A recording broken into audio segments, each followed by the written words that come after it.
I made a mental note recently to stop saying in these films that I feel like Charlton Heston at the end of Planet of the Apes, and instead say that I feel like Eli Wallach at the end of The Good, the Bad and the Ugly. I can't recall why, but no matter.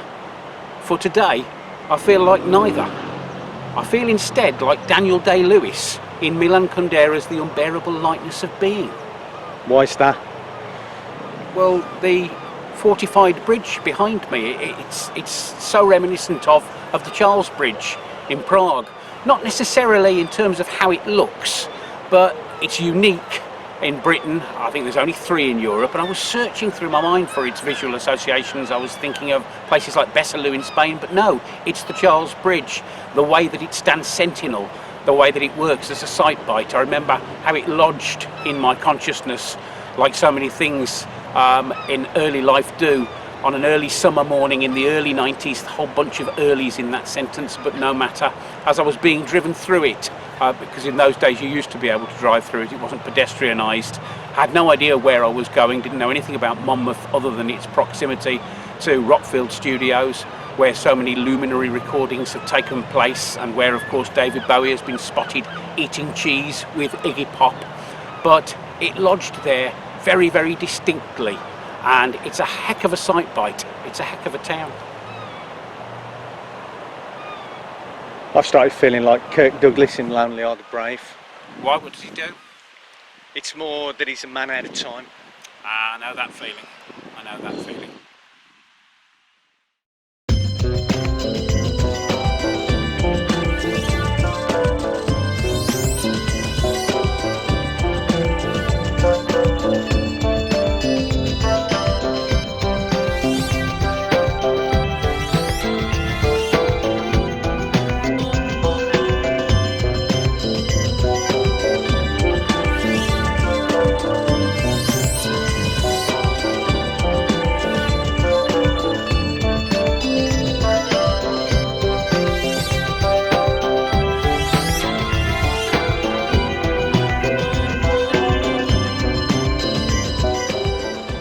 I'd like to think that I haven't spent my life stating the obvious, but I'll make an exception for Monmouth.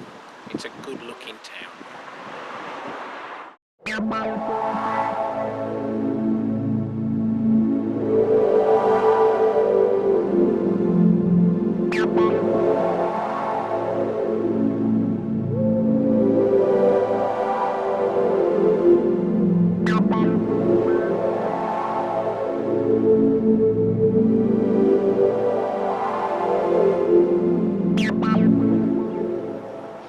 That's the third thing I've seen this summer that was loads better than it looked in the photograph, and it looked really good in the photograph. It is the 17th century roof of the Queen's Head, marvellous pub in Monmouth. And the incredibly accommodating barmaid has just told us that it's made of plaster, horsehair and urine. My ceiling in my kitchen isn't made of anything like that, but it doesn't look anywhere near this good. What a thing, eh? What were the other 2? The other 2 what? He said this is the third thing I've seen this summer that was better than in the photograph. None of your business. That's me told.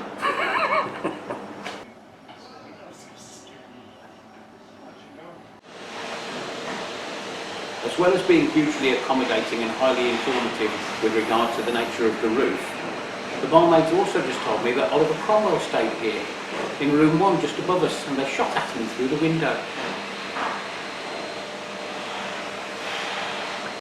Caro!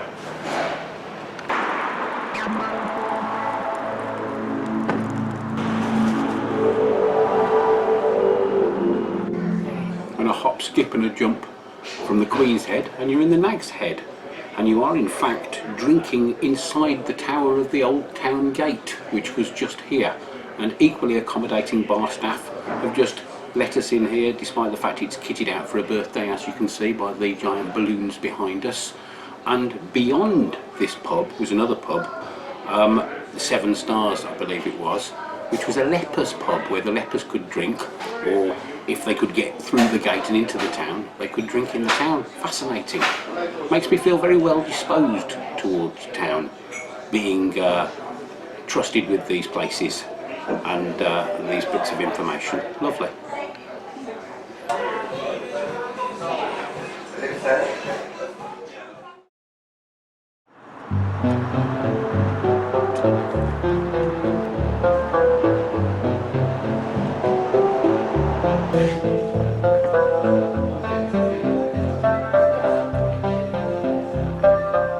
Church Street is a lovely thing. Echoes of all those other urban cobbled causeways, unusually replete in atmosphere and aesthetic appeal in Frome, Bradford-on-Avon, York, so many other places.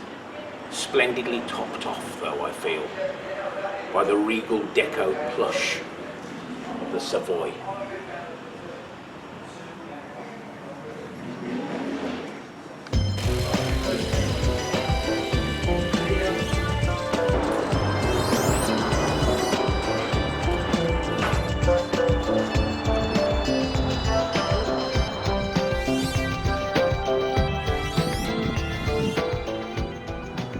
I know nothing whatever about Glendower House, but it sure rears up at you from the side of the road, all unexpected like. In my mind, it is the gateway to an imaginary Welsh Hollywood.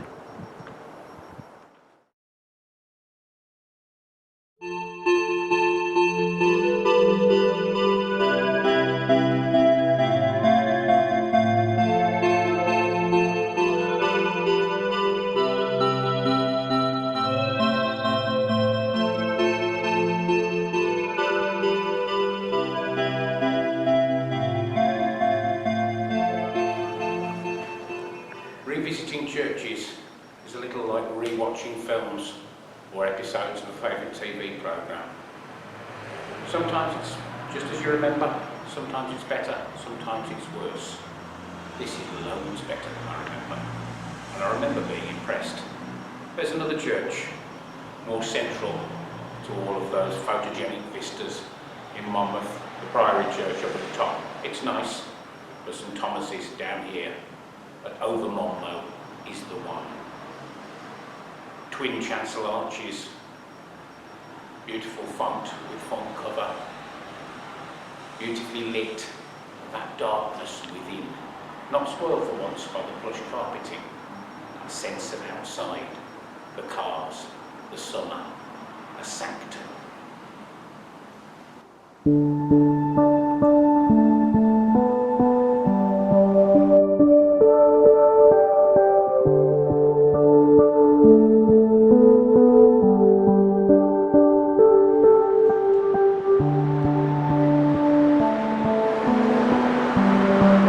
Spotted from the church steps, would you believe it?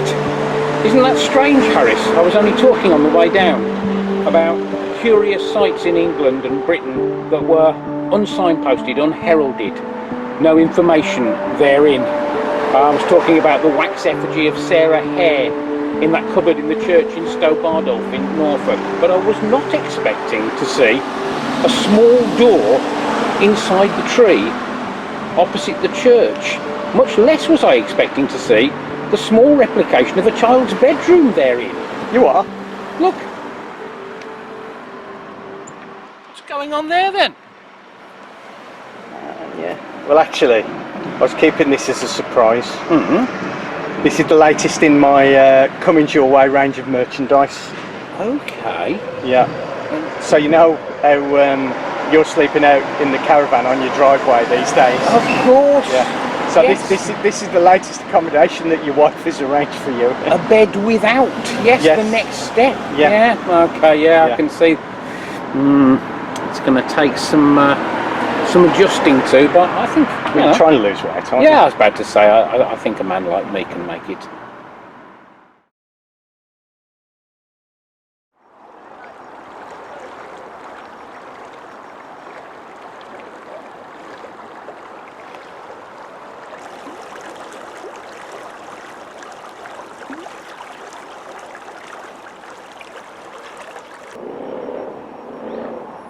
The broad and tranquil waters of the Wye, flowing into the broad and tranquil waters of the Monnow, the confluence of the two. England meets Wales, if you like. I once heard an Irishman say that Englishness and Irishness were two halves of the same broken coin, and it's an attractive phrase. Whether it's true or not, I don't know, but I don't feel it's true of Englishness and Welshness. I feel that they're two very separate entities. Whether that's because I've got Irish and Scottish heritage and I can hear those voices speaking within my lineage, I don't know, but I can't hear anything from Wales. I'm fascinated by it. I think there's a lot to be fascinated by, but it speaks to me rather than from me. That's what I have to say about the confluence of the two rivers. What have you got to say about it, Harris? I wonder if we can detect any discernible difference in feel or content here. Yeah, okay, right. These rivers come to my attention a couple of times in the media actually recently, knowing we were coming here. And the first one a while back, George Monbiot, the environmentalist, he did a live stream, and it was looking at the theme of it was looking at the health of our rivers, and he was talking about how 10 years ago the ecosystem here was still quite good. The water was good enough to swim in, but the last time he came, he'd noticed that it was much browner, that there's an oily film on the water. Like Margate? I don't know. In investigating this, they found that there's so many kind of huge scale industrial sort of animal sort of farm industries farming, along the river. Intensive farming. And there's so much excremental waste, slurry waste coming from it. They literally don't know what to do with it all, and so much of it's making its way into the river. Okay. So the river is full of this waste, and it's kind of killing a lot of the wildlife. Terrible. I think that live stream's still available.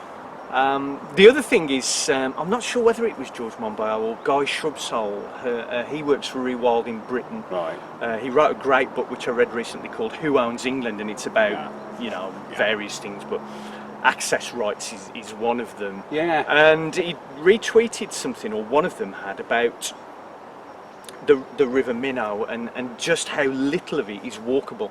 Yeah. Just how there's little bits where you can walk in sort of 10-15 minute chunks, but actually largely it's inaccessible. And apparently this is true of England's rivers in general. I remember so little of them is accessible to the public. Feeling frustrated trying to walk through along the riverways in the Cotswolds in similar ways, because they're privately owned so much of the time. Yeah, it's a little bit different than your lack of an inner Welsh voice. Yes, I am. My inner Welsh voice. I'm sensing it, but as I say, it doesn't belong to me. It's even when I'm wearing a suit that is very similar to the one that Richard Burton wore on the Dick Cavett show, and even when I speak in a quiet and intense, indefatigable Welsh accent like Richard Burton himself.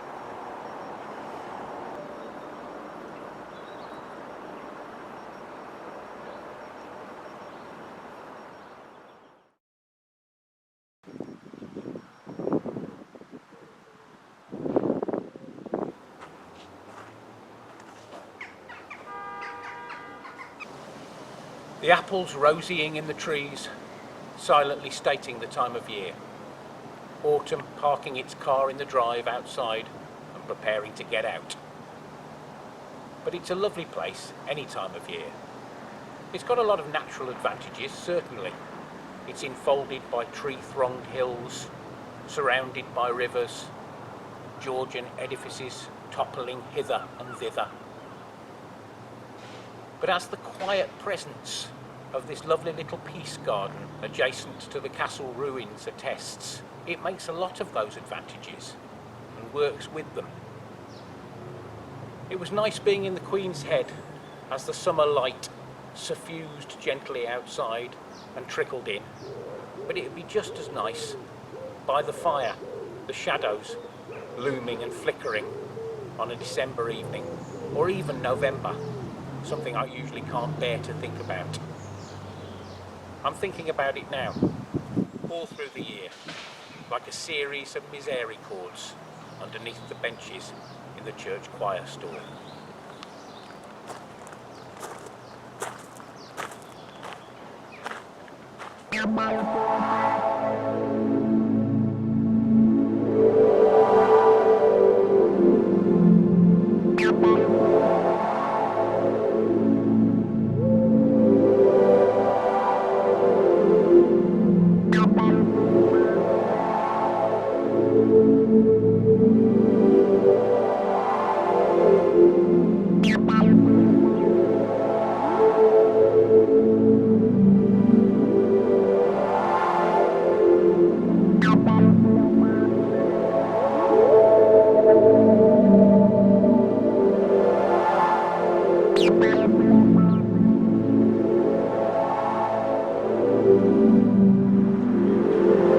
I'd like to think I'm not one for stating the obvious, but for Monmouth, I'm going to make the exception.